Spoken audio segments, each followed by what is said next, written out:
Hey, this is Malawana Zoom, and we've got a few updates to cover for the Lightning Collection. The big news, and I know I'm a little behind on covering this, is the rumoured Wave 8 lineup.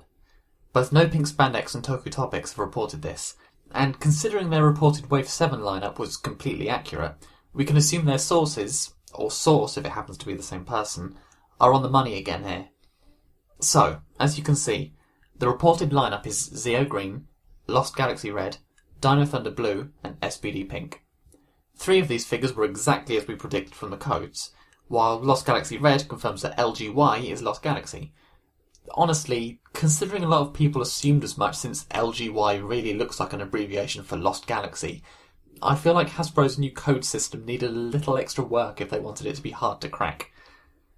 Firstly, it's nice to see that, unlike Wave 7, all 4 figures given in the coded listings appear to still be in the wave.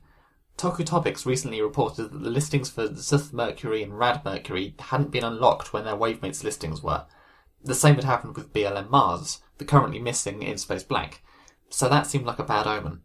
It looks like we can rule out my previous spitballing about MMPR re-releases each wave. It does make me wonder about In Space Black though.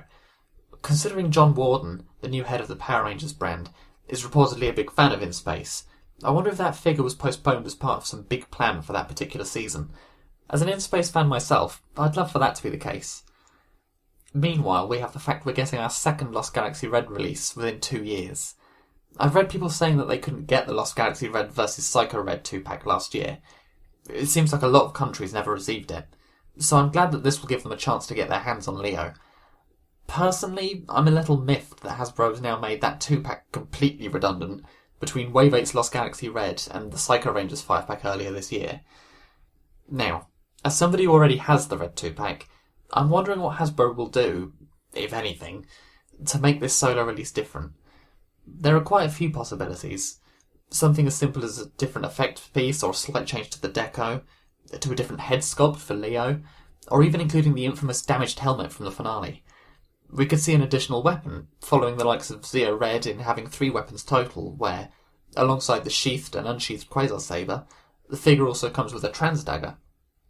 Honestly, that's probably the only thing that would get me to double dip on him, since if he comes with the trans dagger, the others surely would too. Speaking of which, with LGY confirmed as Lost Galaxy, we can say with confidence that LGY Earth in Wave 9 is Lost Galaxy Blue.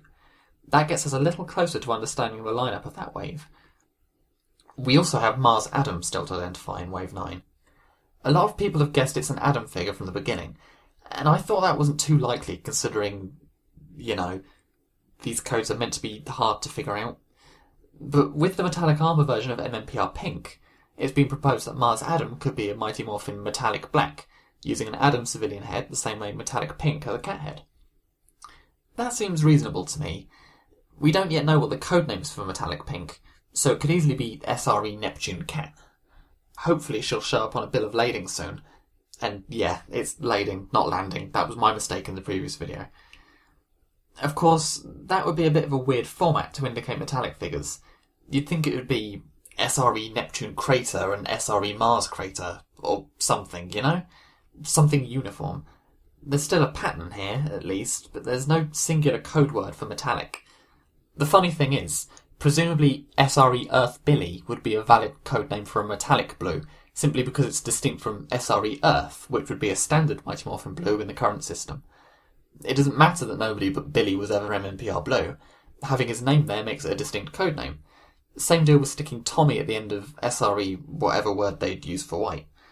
Again, Metallic Pink's codename should make things clearer, but I won't rule out Mars Adam having an SRE in front of it and being Adam with metallic armour.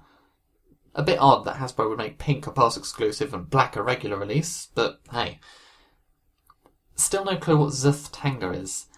A lot of people are now guessing it's Zeo Yellow, and in all honesty, despite Tanga as yellow not matching the other colours being planet names, I'm starting to feel like the obvious guesses are the most likely, even if it doesn't make sense under any degree of scrutiny. And with Warden and co having talked about focusing on building teams during the PulseCon panel, having a 5th Zeo team member in 6 waves perhaps makes more sense than them suddenly doing King Mondo or something. I'm tentative, but I wouldn't be surprised.